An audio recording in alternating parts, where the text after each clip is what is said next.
So, welcome, ladies, at a series, a show of Inspire TV live talks.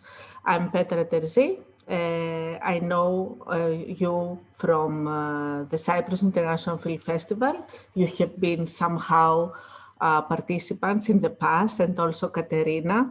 I know her from Los Angeles. Yes, last year we met all of us in American film market. So it's an opportunity now that we cannot travel and we cannot be in American film market and do business to connect virtually and share our experiences, how we faced this period. And before that, I would like to introduce each other because maybe you don't know all of them, each other. Λοιπόν, Carol, you know already Severine from 2 years ago. Both of you were in Cyprus International Film Festival. Carol is a producer, acclaimed awarded producer. I was reading her resume today and was so impressed. You have been in more than 1,000 films involved. You have a big catalog. No, we own 1,000. You own. Yeah. Wow. So even more important. And Carol was member of the jury 2 years ago in the festival, and Severine was participating with her short film, and also she participates this year in this year's festival. I'm impressed from her because apart from her acting and she produces her short films, she's a great dancer. And she's from Germany, and she travels. She was in Greece a week ago. She was participating in other festival here in Athens, but virtually. And Katerina Moutsatsos, what I can tell about you? You started, you are of Greek origin, of course. Because of the name, I say, of course.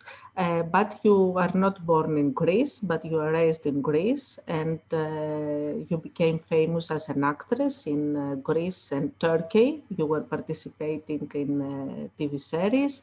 You produced your own short films, and now you have a very interesting project. So underground, we will talk about this more later. So, Carol, please say us hello. How was this period, the last months in COVID? What did you gain from this period? Yeah, I can honestly say this has probably been since March the longest sustained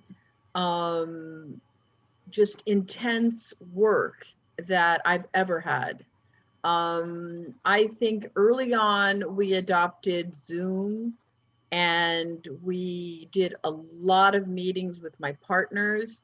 We did a lot of reevaluation of, we obviously couldn't go into production. So we went into the buying and selling of libraries of films. And it's, you know, when you're buying these assets, it's a lot of evaluations, it's a lot of qualitative and yet a quantitative, as we say, of the assets. And now,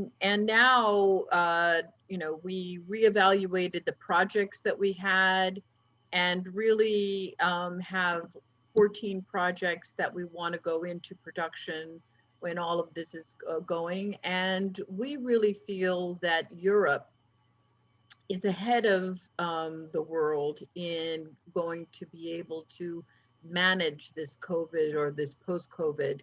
So we're going and opening up a French company. That is not somebody being tortured. That's my cat, and he's just gonna cry. I'm sorry. Okay. And so anyway, so we're going to be opening up a French company, and starting the co-productions of the 14 films that we have, which are about 6 or 7 of them are European projects. So we're very excited. It's been, we're very fortunate. We had a great team. Our employees, they all worked from home very, very intensely. I'm talking 2, 3, 4 o'clock in the morning sometimes. So I know it's been hard for a lot of people. I am very involved with women in film organizations, and it's really tragic what has happened to a lot of people. But we're here together to try to help each other, and hope that we all can come out of this as unscathed as possible. Okay, so amazing. You have been so productive. And but how did your life change somehow No, because of no, we've COVID? always had the same, partners. And honestly, I thought that at the beginning, when we knew we weren't going to be able to go into production, that I thought my partners would say, we're pulling out of the business, we're pulling out money, no more. And it was the opposite. And I felt that the meetings with distributors and buyers were extremely productive, because now they don't have any distractions. If you go to Cannes, you usually have meetings, but they're 15 minutes and you're running around and you're crazed, and you know Brad Pitt is walking by, so very people are distracted. Right now people are very intense, and they're prepared, and it's if this is going to go into a second phase, and we're going to be like this for a little while. And all I can do to encourage you all is get into the business, get into your, be productive. Everybody understands it's different scales. We're Even the unions are encouraging us to do it virtually. So, I just, all I can say is, find, get involved with groups. They're all having virtual meetings, and Yes. and be productive. This is the time. This is no time to eat bonbons.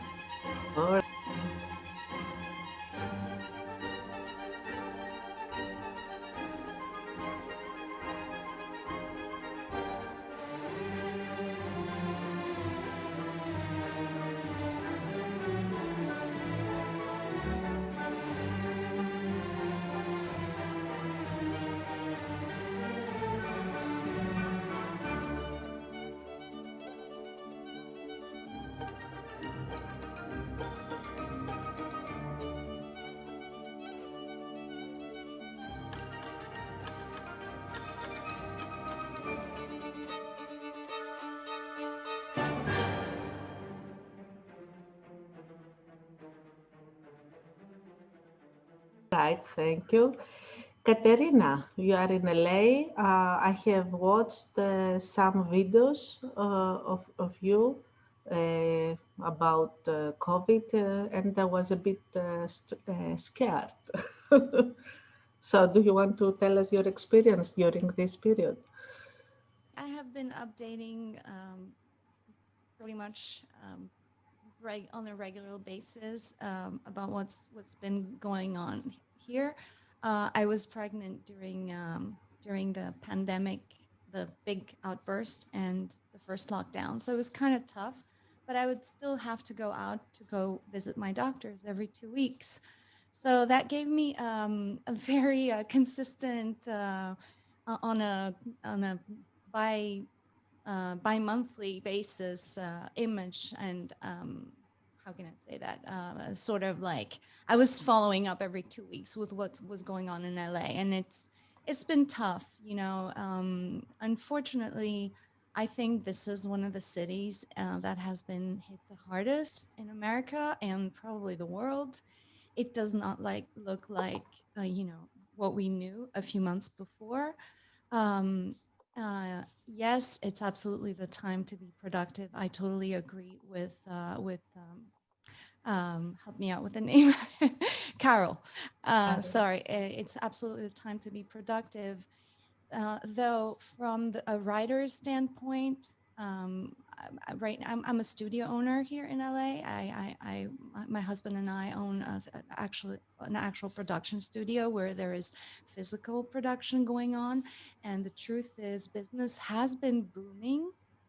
Because yes, there is, whenever there are wars or pandemics or, we always see a booming in the entertainment industry. And I can attest to that. Our business has been booming in terms of physical production in the studio with all the measures, with all the hardship that's coming with the whole thing. But from a writer's standpoint, which is my main project, my personal project, it's very difficult to keep it going. And I this is the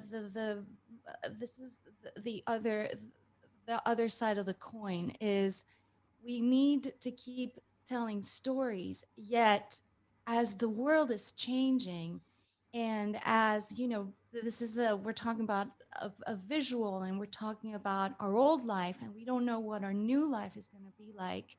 We have trouble putting this into a story. It's hard, and there's a visual involved, which involves the masks and the fact that everyone's at home. I mean, not everyone, but most of us. When we go out, it's no longer the same world. So it's very frustrating from a writing standpoint, and it's very hard to keep it going. So that's a very personal, emotion. But I hope I can, find others who feel the same way.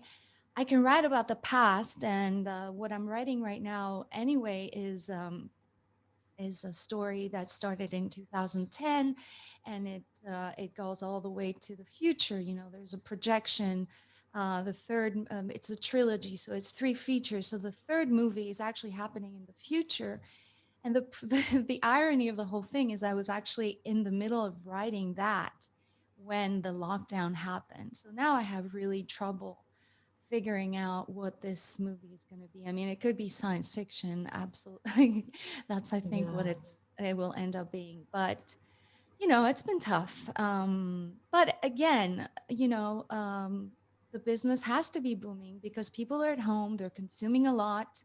So buying and selling, I understand, is one of those businesses that are flourishing, as well as our business in the studio where people need to be shooting stuff. So yes, I'm actually living both sides of the coin, and it's juggling. It's an emotional roller coaster for all of us, and I don't think it's going to be without trauma. What? I'm sorry, I didn't hear what you last said. I don't think it's going to be without trauma. Collective trauma, world trauma, global trauma, however you want. I think it's a big traumatic experience for all of us. And how's your baby? I'm so sorry, Petra. How's your baby? So we have, thank you so much. So I have 2 babies. One is 3.5, the other one is 4 months. He's fine. I was very lucky to have a pediatrician say to me from day one, try to take him out as much as you can. It's weird, but that's what he told me. Don't stay home with him. He needs immunity. Now we have to find immunity for children and babies. They no longer go to school, so they're stuck at home. So we need to be going out. So that I've tried to protect both babies, both children, in terms of protect them from what's really going on. I have not protected them from the pandemic in a way, but things are fine. Even I'm trying to live a life as normal as possible for them, and we have a backyard, so we invite a lot of children over. But yeah, my children are outside all the time, and they're doing well. Hey, I am not a public service worker nor a thief. And I don't drink ouzo, break plates, or say opa in my daily life. Oh, and I don't know 𝘂𝗄𝗄𝗃 or 𝘂𝗄𝗯𝗀 from Greece, even though I'm certain they're really, really nice. My country is a democracy. Actually, it invented the concept. I speak Greek and 5 other languages, and most of the people from my country speak many foreign languages. I could probably sew my country's flag in my backpack, but Greece's heritage goes far beyond geographical borders. It invented the West. I believe in Hellenism. The entire world aspires to its ideals. And if I owe anybody any money today, and by the way, I'm not the only one, it's because I invented the idea of a free market. And if you critique me today, it's because I invented the idea of critique. I believe in freedom, so if I need to, I protest. I believe in the joy of life. I have the right to. There's nothing wrong with that. I can swim in the waters of over 6,000 islands. My country is of exceptional beauty and tradition, and my family is a sacred institution. You call me Greek, but it's Hellene, not Greek, Hellene. My name is Katerina, and I am Hellene! Thank you. Thank you.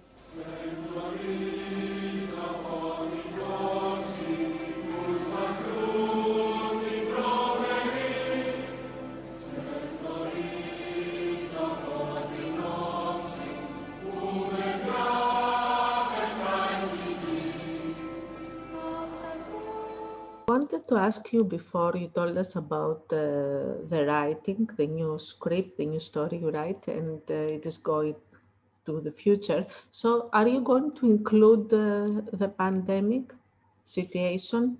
What do you think? So this is the whole tricky. This is a very tricky situation for me, as I had already started the writing, and there was a big gap between the second part of my trilogy and the third part. So that third part is actually normally happening in 2030, where the characters have grown and they have children. They have children of their own. The problem is, I can keep it somehow real or completely science fiction. I either have to change it completely, taking into account what has happened, or totally ignore this pandemic, because we don't know what's going to happen within the next year. I think this next year will be critical. So that's why I'm having trouble. So I would not like to include the pandemic. I would not. That's my wish, but I might have to. But I wouldn't. If it were a choice, I would want to include it. Okay. It's actually a very it's actually my third the third part of this whole. The first 2 parts are happening in real context, real historic context of Greece, of America, of France, Turkey, and Italy. Those are the 5 countries those stories are taking place. The third part is happening in Greece, and it's a very, very bright future. So that's why I wouldn't like to include that little, I hope, parenthesis, if I may call it that way, of the pandemic. Yeah. At your case, I think because the children are too small, they don't go to school in any case. So during the pandemic, you stay with them all the time, as you were supposed to do. I put my oldest son in daycare. So I'm having a few hours of a break because I need to work. I have some help now because it was hard to find babysitters as well, during this time. They wouldn't come. Exactly. So, but now they're starting to come. So yeah, my oldest is at school for about 7 hours a day. So that's a lot. So from 8 to 3 every day, I have some time of my own. Okay. So, Severine, you are the most traveler in our days. You left New York and you went to Germany and you came to Greece and now you are back to New York. How did you manage to do this? Well, first of all, I think Germany has the situation or under control, even though the numbers are rising. right now, but not that many people actually have to get hospitalized. But I also think they did a very good job at like telling people what to do when you travel overseas. My boyfriend and I took a test immediately when we arrived at the airport, and we actually got the results within 6 hours.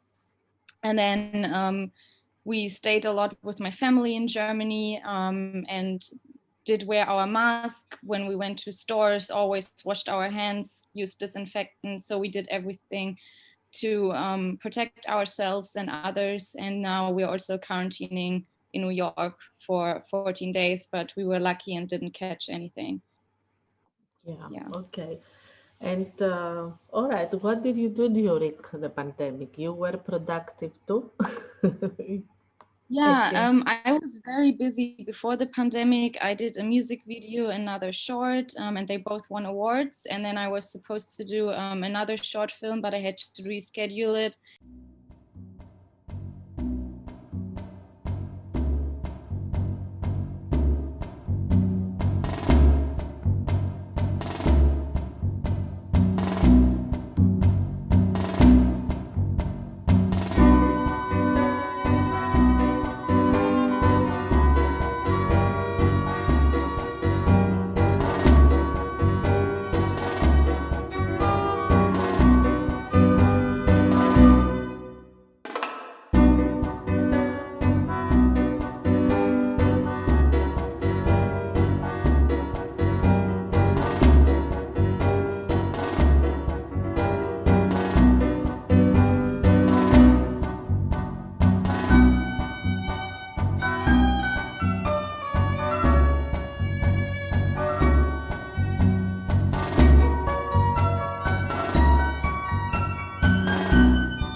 Because New York got hit incredibly hard during the time that I wanted to shoot it.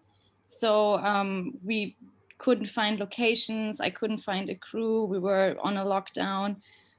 So I decided to be a little creative. I shot a film in quarantine about my experience during COVID-19. And then once the situation got a little bit better in New York, I started to work on another short, and I acted in another short. And now I'm in pre-production for my thesis film at CUNY. I'm currently pursuing my master's degree in filmmaking. I also produced stories for German TV. I work as a news segment producer, freelance. So I was pretty busy actually as well. I saw some videos of cooking. This is what you did during COVID. Oh, yes. Cooking series. I definitely learned how to come up with more advanced dishes because, you know, we couldn't go out and eat anymore. So I started to get really into cooking and look up new recipes and be creative with it. You know, cooking is also a form of creativity. So yeah, that was fun. And I will definitely continue doing that. Okay, and Inspire TV is a product from COVID. We were thinking about that the last years, what we're going to offer to the participants, the filmmakers, independent filmmakers who come to our festivals in Greece and Cyprus, and they cannot find the distribution, or because they travel, because they don't know the right people, or because they don't have an agent and all these things. So we built this platform. It is going to launch in next month with the Cyprus International Film Festival. What is the future now for you? Of course, the vaccine will come out and will go back to normal. What will be the difference from now on for you? Was For this me, or is it a question for everyone? Yes, Carol. What do I think well, I think we have to separate the what we would call the immediate future. What do we know now? And like in the next 18 months, what do I think it's going to look like? I think for the independent, it's going to be very, very difficult unless you have a very small crew that you can isolate them and you can keep them, you know, everybody safe, because if you're working with the unions, they're demanding it. And, you know, the costs of doing production during the COVID, it's like, you know, 20, 30, 20, 25%. But I've also heard that now there are businesses that are just COVID productions, for productions, that can offer 8, 10% increase in your, but it's all that COVID protection. There's additional insurance that you must get because none of the insurance companies want to cover this anymore. And if you have investors, they're going to require that. And that's a minimum of $100,000. I mean, in an independent film, we already have no money to put up on the screen. You know, it's going to be difficult. But I think that, you know, if we can make very small, intense films and we can make them, you know, protect ourselves and protect our investors and protect, you know, so that we have a sense of, you know, wanting to sell it. And I think that, you know, the world of the theatrical world in the next 18 months is going to be difficult because a lot of the movie theaters are closing, and therefore there's very little room for the independent. So we're now relegated to, you know, the big streamers, and the big streamers, you know, right now are changing their models. They used to be someplace that all of us could sell our films to. It's really not, you know, anymore. So, what is your opinion? My feeling is that we will go more virtual. Also, the cinemas theater. I talked with cinema owners, and they started to have their own streaming, and they sell tickets both for public screenings and virtual screenings. Good for them. Good for them. I think that's wonderful feeling. Because they're, you know, like for instance, in Europe, there are these little independent chains. And really, why did I go there? Number one, of course, I wanted that theatrical, you know, community that I wanted to watch a film. But there's also programming that those little independent films, and it was a destination. It was a Friday night. I wanted to do something. I would just go because I always knew that these theaters had interesting films. So if they're doing it virtually too, the same thing's going to happen. It's a Friday night. I want to do something. I'm going to go to the Criterion collection. I know that I'm always going to find something. You know, I must admit, last night I watched the Glorias, the story of Gloria Steinem, you know, a big women's advocate here in the United States, on Amazon. You know, I mean, so we can find our images in the product. It's just going to be an adaptation. For the sake of Katerina, what's 5 years going to look like from now? I have no idea. But I think I have a pretty good sense of what it's going to look like in the next 18 months. Okay. What is your impression, your feeling, Katerina? You have 1 minute. I agree that, I agree that, you know, it's great that all those theater owners are doing that. And then myself, like I'm purchasing tickets from festivals. Now, if I have the time to watch them is a different story. Like I've purchased the entire pass for a festival. I haven't watched a single movie. So that's another inconvenient, you know, that's another problem of the virtual, like so much, you know, you buy it, but you don't go, and you're at home and you're like, whatever. So that's bad. But I I know you mentioned the vaccine, and I'm not going to. I don't want to take it. I want to wait 4 years. I'll wait for others to take it. But no, the thing is, I'm more concerned about the future in terms of stories. That's what I'm concerned, because we live in a society, and what we write about as creators or what we produce, I mean, so far so good. We can tell stories of the past, but I'm very concerned about the stories that we're telling, that we're writing right now, and that we will be writing in the next 18 months, and that we will be writing in the future. So my goal and I want to leave this on the positive. I definitely want to think positive and think that society is going to go back to an absolute reopening, because we need this for stories. We need this for entertainment. We need this for a future, and we need this to come together. Virtually will never happen. Come on, let's be honest. Coming together is a physical experience, an empirical one, and nothing can replace that. Exactly. There are substitutes, and this is one of them.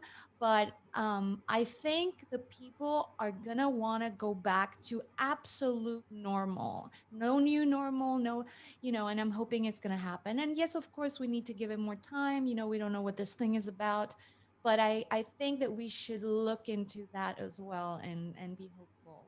So that is the future for me, a very positive and brighter future than even the old normal. Yeah, okay. And what is your dream for the future, Severine? Well, I also agree with Katerina. There are some things that can't be replaced virtually. Like here in New York, Broadway is closed for such a long time, and artists need a place to train, and nothing can replace like being in a theater and seeing something live. But I also think there'll come a lot of good things from the pandemic and the lockdown. I think people will come up with more creative things, more unique story ideas. Things will change. I think when people are in a bad situation, it also it makes them change certain things and think of other ways to solve a problem. So I think a lot of creative and unique solutions can come about from this traumatic experience. Okay. So that's all for now. It was a small meeting. I'm looking forward, if you like, to meet again, maybe with a special topic, another topic about immigration and refugees, probably because most of us live in other countries. So thank you very much for now. Thank you. Thank you. Yeah. Nice meeting you, ladies. Nice meeting It's you. nice meeting you too. And George, thank you for being here. I asked Christos to make me host. Now I give the hosting to Christos too, and we can close. Bye-bye, everyone. Bye. Bye-bye, everyone. Stay safe Have a good day. and be inspired. Yes, be inspired. Bye. Okay. Come to the virtual screenings of the festivals next month. We will do both. Bye.